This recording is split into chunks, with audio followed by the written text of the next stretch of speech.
ఎవరైనా భీమ్ కంటే ముందుకు వెళ్లిపోతుంటే అది ఇక్కడున్న వాళ్ళు ఎవరూ భరించలేరు. అలాగే నా భర్త శత్రువులు కూడా ఒకలాంటి వాళ్లే.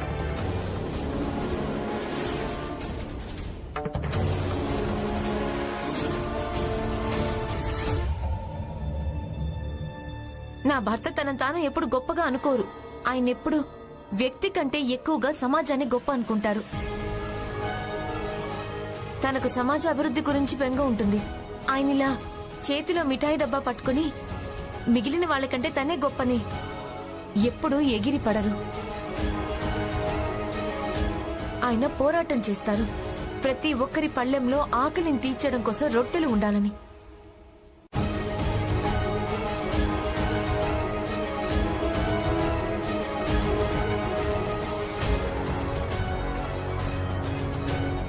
ఇక మీరు ఇంకేం వద్దు, లోపలికి పద. లోపలికి ఎందుకు వెళ్ళాలి? మాట్లాడనివ్వండి. ప్రతి చోట మీరు నా నోరు మూయించలేరు.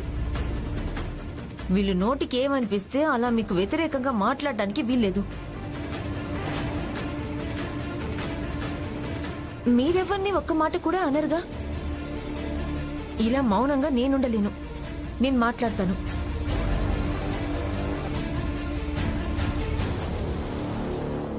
శోభ పిన్ని, మీ చెల్లెలొచ్చిందిగా, తనకు కూడా నచ్చ చెప్పండి. నా భర్తకు వ్యతిరేకంగా ఒక్క మాట కూడా అనొద్దని.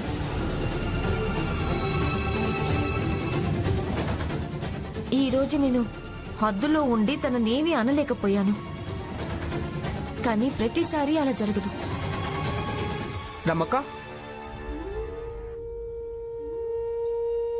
నేను అనుకున్నదేంటంటే నేను పిన్ని వెళ్ళిన తర్వాత అందరికీ మిఠాయిలు పంచుదామని. కానీ పిన్ని భీమన్నయ్యకు వ్యతిరేకంగా అలా మాట్లాడిందంటే, దానికి మీకు ఇంత కోపం వచ్చిందంటే ఇక నాకు ఈ మిఠాయిలొద్దు.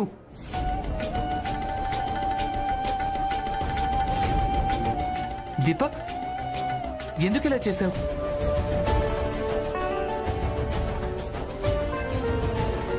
ఇలా ఒకరిచ్చిన మిఠాయిల్ని పారేయకూడదు నాన్న. పట్టుకో. తనకేదొప్పనిపించిందో అదే చేశాడు.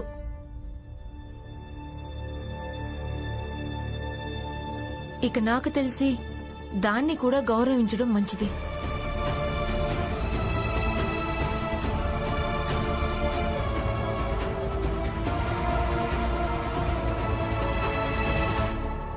చూసారా, భీమ్ ఇంకా రమా కోసమని అంత ఖరీదైన మిఠాయి పారేశాడో చూశారు కదా.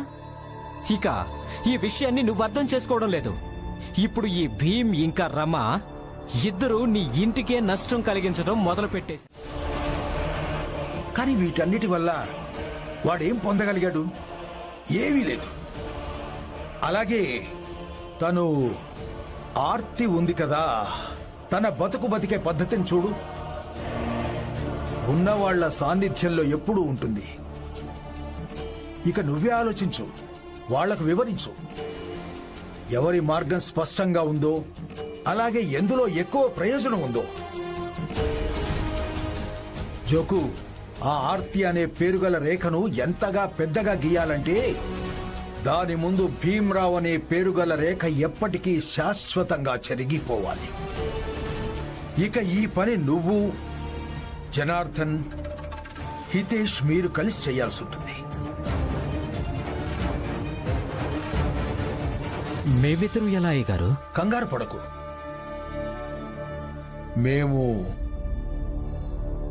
మేమున్నాం కదా సహాయం చెయ్యడానికి. ఎల్లప్పుడూ.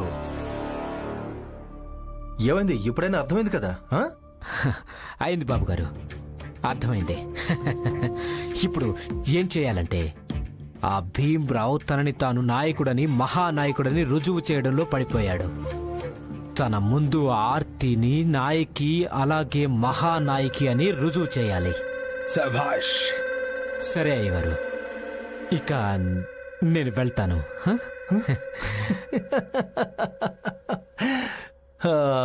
మూర్ఖుడా, వట్టి చేతులతో వెళ్తావా?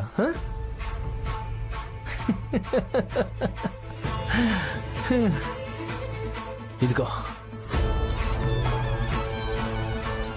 ఇది జనార్దన్ది, ఇది హితేష్ది. ఇక వెళ్ళు. అన్నట్టు వెళ్తూ వెళ్తూ ఇది ఆలోచిస్తూ వెళ్ళు. ఆర్తి స్థాయి ఎంత ఎత్తుకు ఎదిగితే మీ అందరికీ డబ్బులు అంతగా పెరుగుతాయి. సరేనా? అలాగే బాబు గారు. వస్తానయ్య గారు, వస్తాను బాబు గారు. పనికి రాని చవట.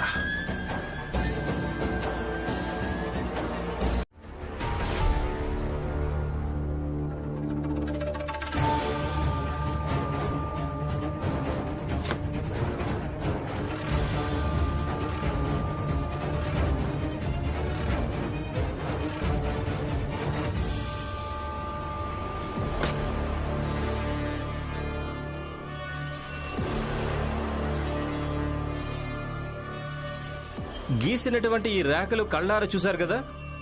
ఇప్పుడు ఈ పలకలు కూడా చూడండి, జాగ్రత్తగా చూడండి, చదవండి. చదువు వచ్చిన వాళ్ళు తర్వాత అర్థం చేసుకోండి. రాత్రంతా ఆలోచించాను, బాగా ఆలోచించాను. మన గురించి, ఆర్తి గురించి, ఆ తర్వాత భీమరావు గురించి. తర్వాత నాకు అర్థమైంది ఏంటంటే ఈ గీసినటువంటి 2 రేఖల్లోనే ఒక మార్గం మనది అవుతుందని. అవును, ఇక ఇవే 2 మార్గాల్లో నుంచి ఒక మార్గాన్ని మనందరం ఎంచుకోవాల్సి ఉంటుంది. ఒక మార్గం భీమరావుది, ఇక రెండవ మార్గం ఆర్తిది.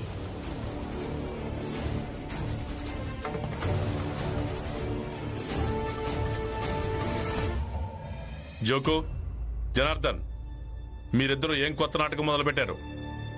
హితేష్ అన్నా, మీరు ఈ రేఖల్ని చెరిపేయండి. నా చెల్లెలు ఇలాంటి ఏదో రేఖాంశం కాదు. వద్దు.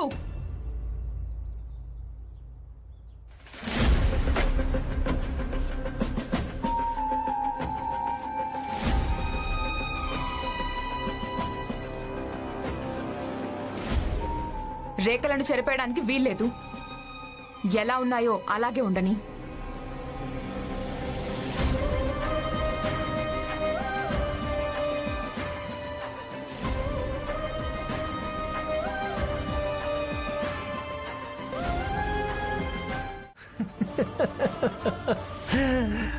భీమరావ్,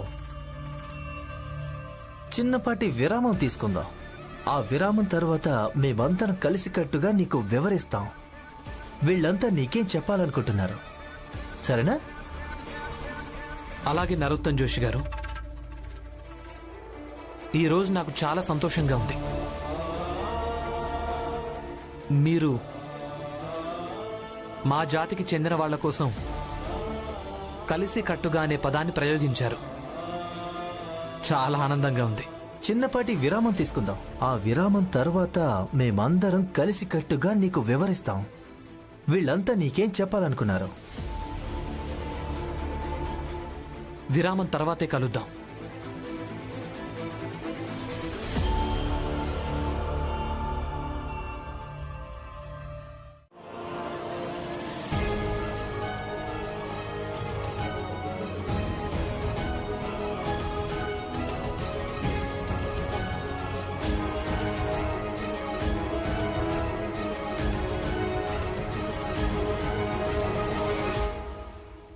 ధన్యవాదాలు నరోత్తమ్ జోషి గారు.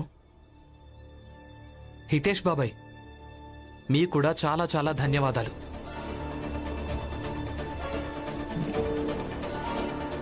మీ ఇద్దరూ ఇక్కడ ఈ రేఖల్ని గీసి మా అందరికీ చాలా తేలికగా వివరించారు. మా జాతిలోని ప్రతి వ్యక్తి ఈ 2 మార్గాల్లోంచి ఏదో ఒక మార్గాన్ని ఎంచుకోవాల్సి ఉంటుందని. నరోత్తమ్ గారు, ఆ రేఖ పెత్తనపు భావాలతో నిండిపోయింది.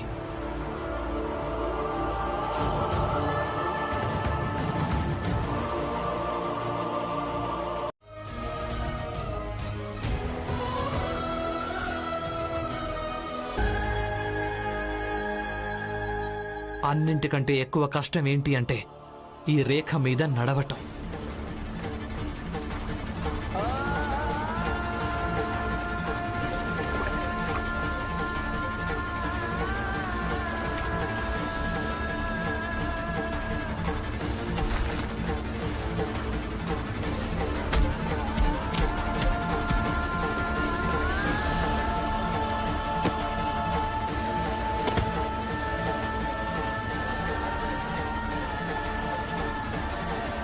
ఇక గుర్తింపు అనేది ఇదే రేఖ మీద నడవటం వల్ల లభిస్తుంది.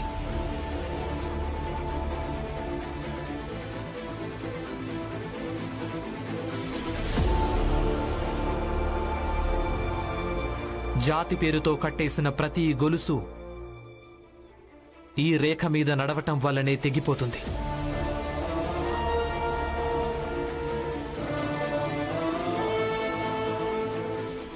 మీ అందరికీ అనిపిస్తూ ఉండొచ్చు, ఈ రేఖ ఉంది కదా అది నేను గీసిందని. కానీ అది నిజం కాదు. నాకంటే ముందు ఎంతో మంది ఉండుంటారు. వాళ్ళు ఈ రేఖ మీద నడవటానికి న్యాయవాదం చేస్తుంటారు.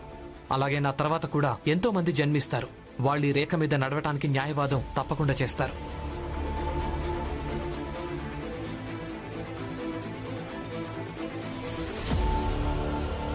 జ్యోతిబా పులే,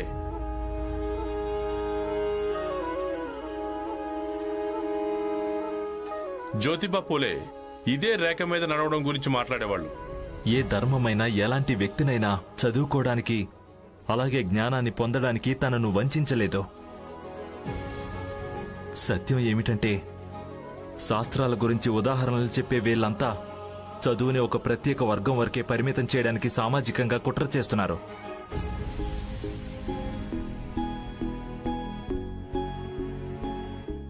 అంబేద్కర్ గురువుగారైనా కేలుష్కర్ గురువుగారైనా ఇద్దరు భీమ్కి ఇదే నేర్పించారు.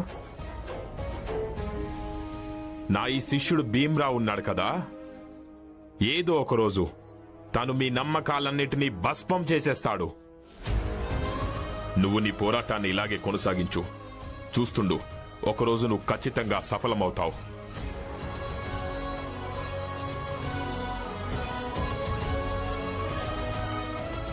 అలాగే బరోడా సాయాజీ మహారాజ్ కూడా ఇదే మార్గంలో నడవమని చెప్తాడు.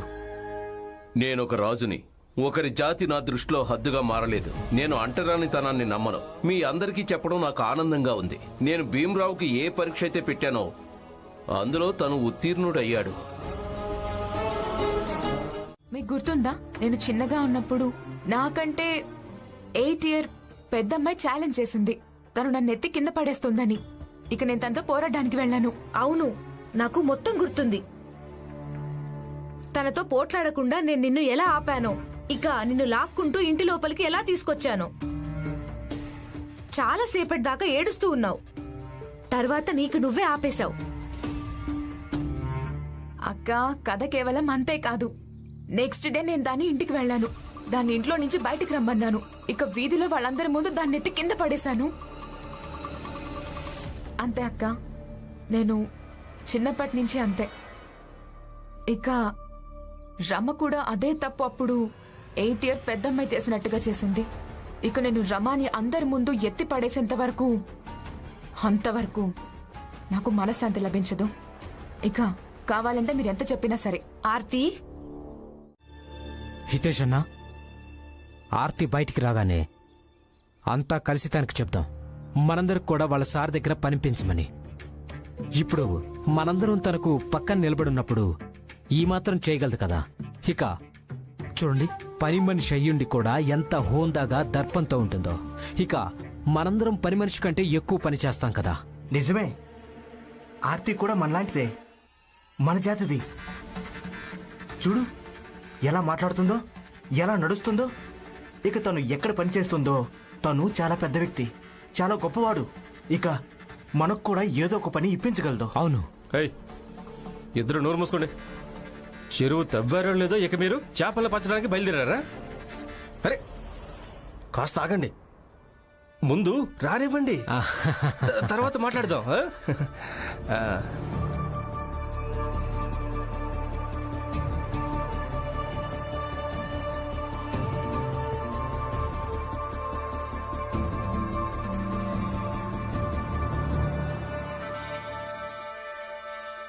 What happened? కౌకౌ కాదు, పని గురించి మాట్లాడడానికి వచ్చాం. నువ్వు ఎక్కడ పని చేస్తున్నావు? అక్కడ మా అందరినీ కూడా పనిలో పెట్టించావా? అవునా? అక్కడ పని చేయడం అంత ఈజీనా? ఈజీ అంటే ఏంటి? తేలిక. అయ్యో, మేమందరం ఏదో ఒక పని చేసుకుంటాం. ఇక మీరు పనిపించండి చాలు. నేను పని వెతుక్కోవడానికి వెళ్తున్నా. సరే, నేను శోభా అక్కకి కూడా డిన్నర్ టైంకి రమ్మని చెప్పేశాను. మీరంతా కూడా వచ్చేసేయండి. డిన్నర్ అంటే ఇక్కడ ఒక్కరికి కూడా డిన్నర్ అంటే ఏంటో కూడా తెలీదా? తెలుసు.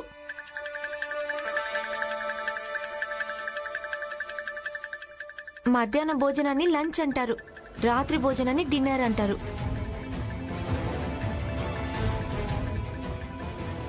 ఇక ఇక్కడ చాలా మందికి చాలా విషయాలు తెలుసు. మాకేమీ తెలీదని కొందరికి అనిపిస్తుంటుంది. ఇక ఇంతే.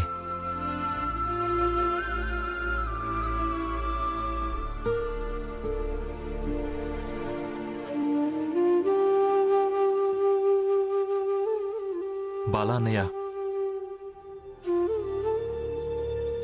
వదిన స్పృహలోకి వచ్చినప్పుడు అందరికంటే ముందు తను మీతోనే పోట్లాడుతుంది. అయితే పోట్లన్నీ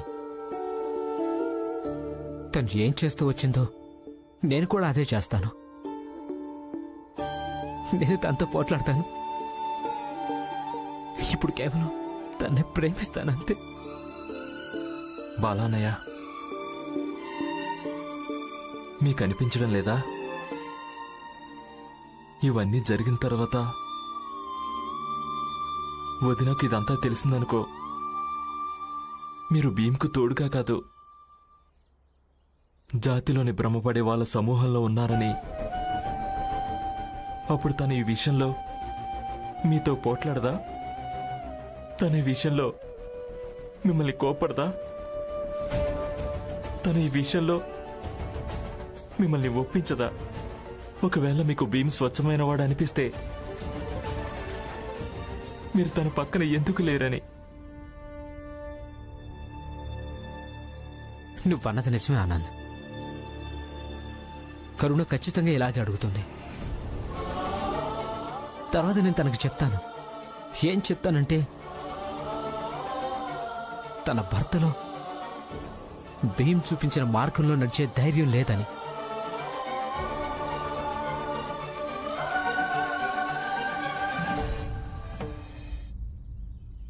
నీళ్లుంటాయి కదా ఆనంద్, అవి ఎంతైనా ప్రయత్నించని మంటలా మండడానికి. ఆయన మండలేవు. ఏం చేసినా సరే అవి మండలేవు.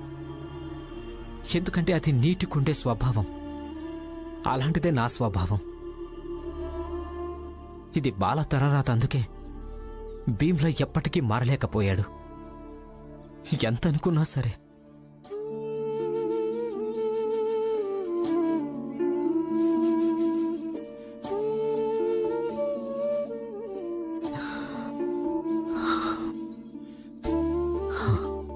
నువ్వేం బాధపడకో.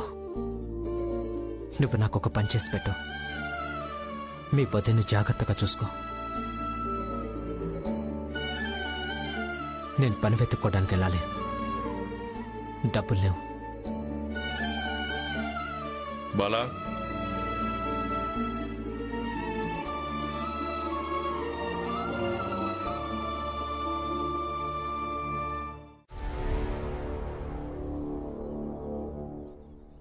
నీకేం కాలేదు కదా? బానే ఉన్నాను. ఇలా రోడ్డు మధ్యలో ఎందుకు నిలబడ్డావు? ఆ కారిపు నిన్ను తొక్కేస్తుండేది. ఆయనకు స్త్రీతో అమర్యాదగా మాట్లాడారు. నేనెలా చూస్తూ ఉండాలి? అందుకే వాళ్ళ ముందు నిలబడ్డాను. వాళ్ళని ఆపాలనుకున్నాను. నన్నంటే తొక్కేసుండేవాళ్ళు, కానీ నా గొంతుని ఎలా తొక్కేస్తారు? తనొక పెద్ద ఆఫీసర్ అంట, ఏదైనా చేయగలరంట. ఆర్తి, మౌనంగా ఏం చూస్తున్నా?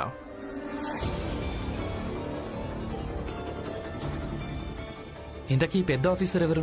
ఆర్తి గారు ఆయన దగ్గర పనిచేస్తున్నారు. ఆయన ఆర్తి గారిని పని మనిషి అనుకుని తన చేతిని బలవంతంగా పట్టుకున్నారు. అమర్యాదగా మాట్లాడారు. తను పని మనిషి అయ్యుండొచ్చు, కానీ ముందు ఒక స్త్రీ కదా. ఓ హలో, అసలేం మాట్లాడుతున్నావు? ముందుగా ఏం మాట్లాడాలో అర్థం చేసుకో. డేవిడ్ సార్ పూణేకి వెళ్ళాలి, అందుకే ఆయనను హడావిడిగా కారులో కూర్చోబెట్టారు. ఇక్కడికి వచ్చి నువ్వు ఏదేదో మాట్లాడుతున్నావు. అంటే భీమరావు అంటే నీ పేరేనా? నాకిప్పుడే ఆర్తి కారులో చెప్పింది నీ వైఫ్ని ఇక్కడి నుంచి తీసుకెళ్ళు, అలాగే తనకి నచ్చ చెప్పు, వెనక ముందు ఆలోచించకుండా ఏదేదో వాగుద్దని. ఏయ్, ఇక్కడ వచ్చి కారులో కూర్చో.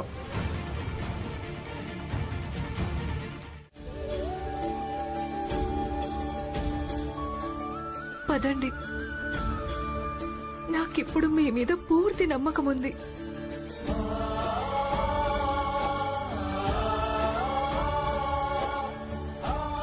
సరే బాలా, మీరు వెళ్ళండి.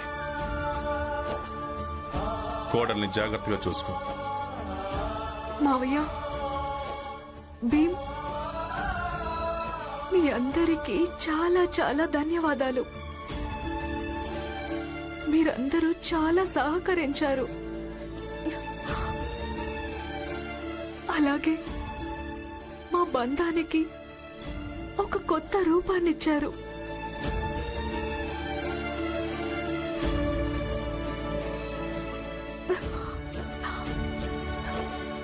భీమ్,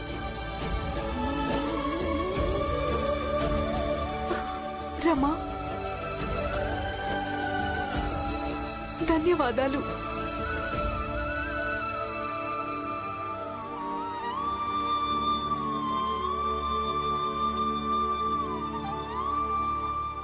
వస్తానన్నా.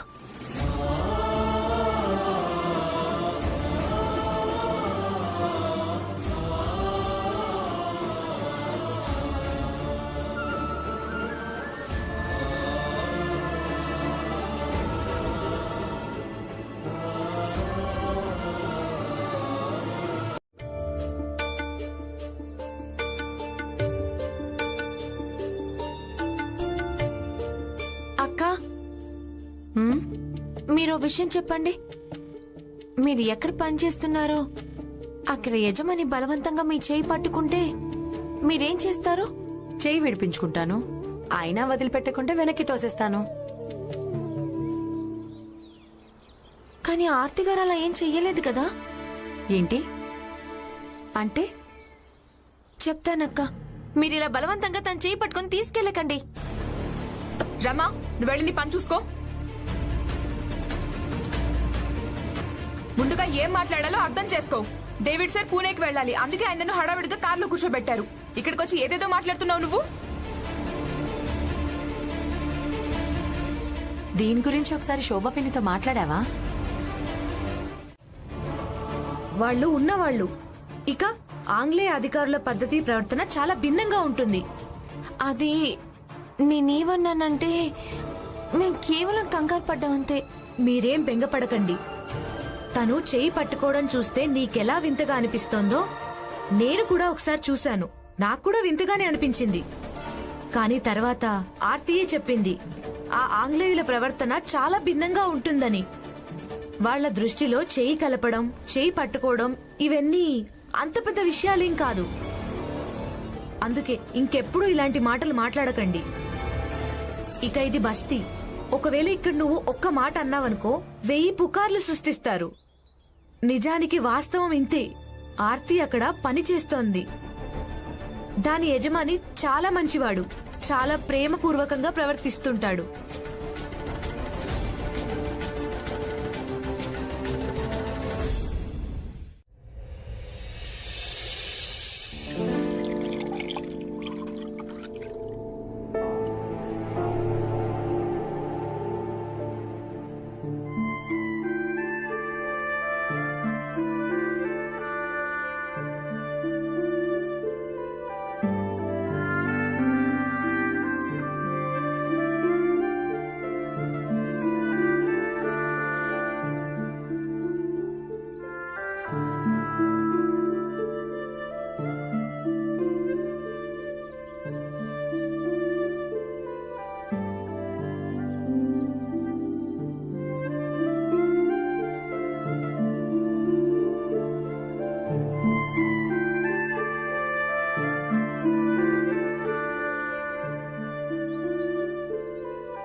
చాయ్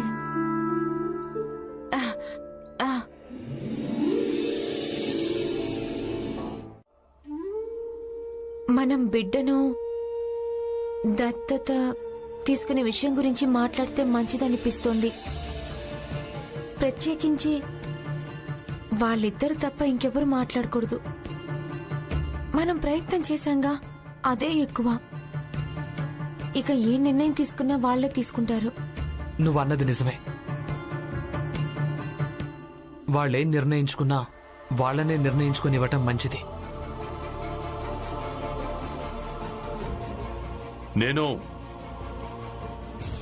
నేను పిల్లల ముందు విషం తాగి చనిపోతాను అన్న మాట అనకుండా ఉండాల్సింది.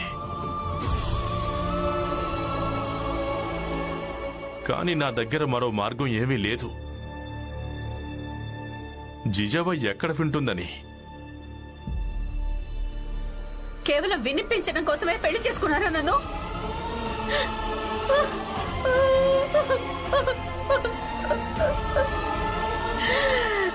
చూడు జిజాబాయి, ఇలా ఏడవడం వల్ల ఏం ప్రయోజనం లేదు. ఏడుస్తాను, నేను బాగా ఏడుస్తాను. మీరు నా భర్త,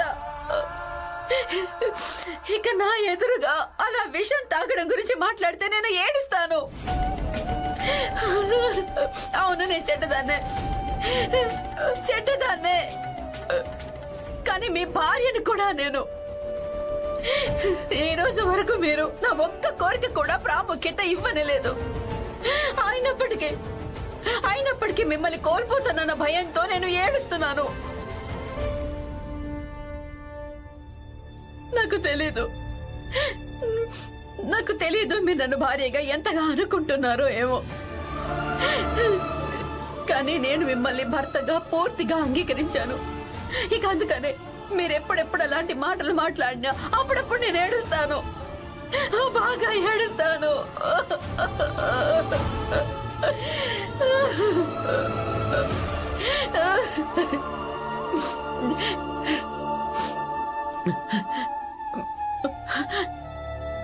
అయినా మీరిలాంటి వాళ్ళ కోడలు, కొడుకు, తమ్ముడు, చెల్లెలు, మీకు అన్ని బంధాల గురించి అవగాహన ఉంది. కేవలం ఒక్క భార్యాభర్తల బంధం గురించి అవగాహన లేదు. ఎదురుగా మీ భార్య నిలబడి ఏడుస్తోంది. ఇక మీరు తన కన్నీళ్లు కూడా తెడవలేకపోతున్నారు. సరేలేండి, లోపలికెళ్ళి నేను ఒంటరిగానే ఏడుస్తాను.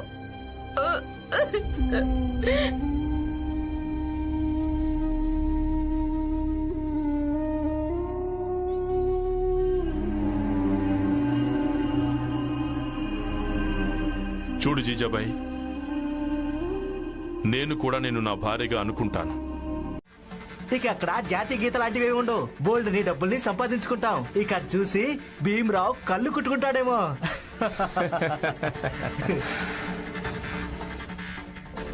పాపం భీమ్ కదా.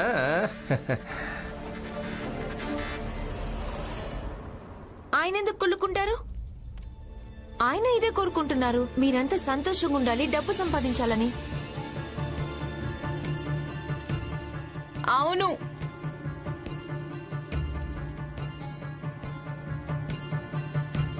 చాయ్ తాగి మాట్లాడకుండా రోజు ఏం చేస్తారో ఆ పనులు చేసుకోండి. నేనే మీ అందరినీ దత్తత తీసుకోలేదు. అయ్యో హితేష్ బాబాయ్, మీకు చాలా పెద్ద వింతే జరిగింది. మీరు ఎవరిని చూసి ఎగిరిపడుతున్నారో ఆవిడే మీకు కుదరదని చెప్పింది. అలా ఎలా కుదరదంటున్నావు? ఏ శోభా, శోభా! ఆర్తి, నువ్వేం చేసావు? శోభా, మనం మాట్లాడుకున్నాం కదా, ఆర్తికి నువ్వైనా చెప్పు. ఇలా చూడు ఆర్తి, మేము నీకు ఎంత సహాయం చేశాం. ఎందుకంటే నువ్వు భీమరావు కంటే గొప్పదాను కావాలని. ఒకవేళ నువ్వు మా అందరికీ ఉద్యోగాలు ఇప్పించావంటే దాంతో నీకు నువ్వే గొప్పదానివైపోతావు. ఆలోచించు. ఆర్తి ఎంత బాగుందో కదా, మనందరం కలిసి ఒకేసారి ఒకే చోట పనిచేస్తుంటే. నేనేం మీ అందరినీ దత్తత తీసుకోలేదు. మీరంతా మీ సంగతి చూసుకోండి, ఇంకా నేను నా సంగతి చూసుకుంటాను. అలాగే మా అక్క సంగతి. అక్క పదండి, డేవిడ్ సార్ లంచ్ టైంలో కలవడానికి వెళ్ళాలి. లేదు, మేమందరం వస్తాం. సాబ్ ఉద్యోగాలు ఇచ్చినా లేదా ఇవ్వకపోయినా అది వేరే విషయం, కానీ మేమందరం వస్తాం. అలాగే మేమంతా ఉద్యోగాలు అడుగుతాం. అక్క, నాకు అందరితో సంబంధం లేదు, కేవలం మీతోనే సంబంధం. సంబంధం ఎందుకు లేదు? ఒకవేళ సంబంధం లేకుంటే మిగతా వాళ్లతో ఎందుకు పెట్టుకున్నావు? భీమ్తో, రమాతో, రామ్జీ అన్నతో సంబంధం లేకుంటే రమా మీదకు సాబ్ కార్ పోనిస్తూ ఉంటే దాన్ని నువ్వెందుకు వ్యతిరేకించలేదు? సంబంధం లేకుంటే 2 పెద్ద గీతలు గీసి అంత నాటకం ఎందుకు ఆడావు? అలాగే నువ్వు ఒక రేఖ మీద నిలబడి మౌనంగా ఉన్నావు, ఒక్క మాట కూడా అనలేదు. అన్ని చోట్ల సంబంధం ఉన్నప్పుడు ఇక్కడ కూడా సంబంధం ఉండి తీరాలి. సంబంధం ఎందుకు ఉండాలి? ఆ మధ్య వీళ్ళందరూ అగ్రిమెంట్ కూలీలుగా మారి వెళ్తుంటే భీమ్, రమా కలిసి వీళ్లను ఆపారంటగా. ఇక ఇప్పుడు నేను వాళ్ళన్న వెంట తీసుకెళ్తుంటే మళ్ళీ ఆపుతారు, అదొక నాటకం. మేమేమీ మిమ్మల్ని ఆపం.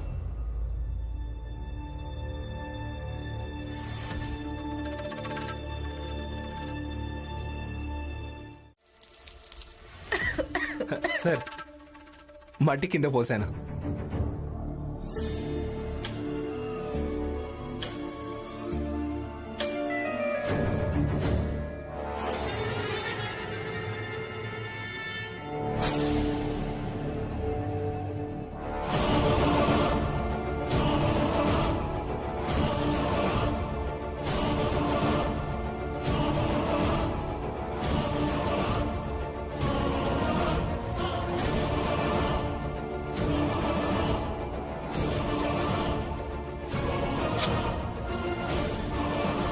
ఇక మీరందరూ ఒక్కొక్క యాపిల్ ముక్క తీసుకొని కాళ్ళు మూసుకొని వాటిని తినండి.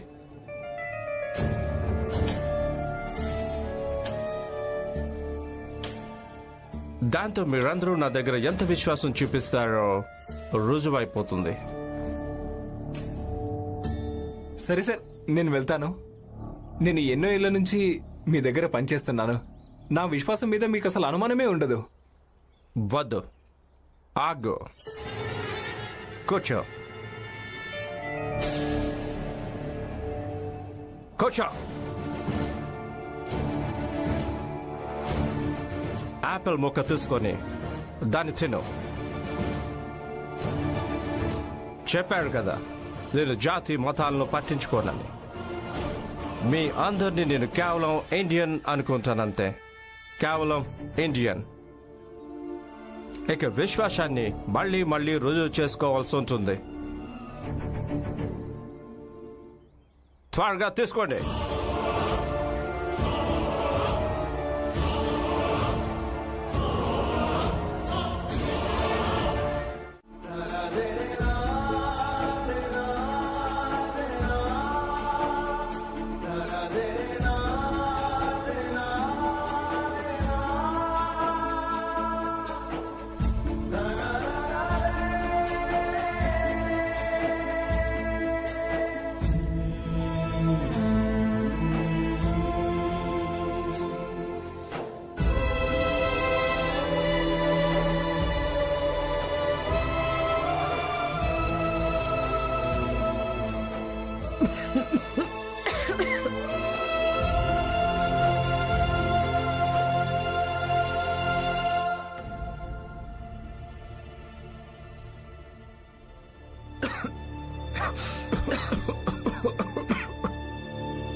రేపటి నుంచి మీరందరూ పనిలోకి వచ్చేయండి.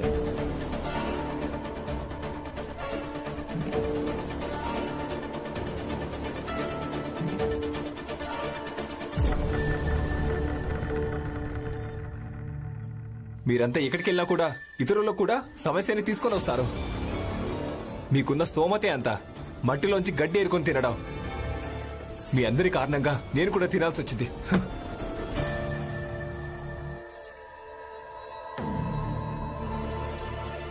చూడన్నా, ఈ వంకతోనైనా మనందరం ఒక్కటైపోయాం. అయినా సాహెబ్ చెప్పాడు కదా, ఆయన జాతి మతాలు పట్టించుకోనని. మనందరం ఏంటది? ఇండియన్. మనమందరం ఇండియన్. మనందరం ఒక్కటి కాదు. మీరంతా చిన్న జాతి వాళ్ళు, ఇక నేను పెద్ద జాతి వాణ్ణి. ఇదే వాస్తవం, అర్థమైందా?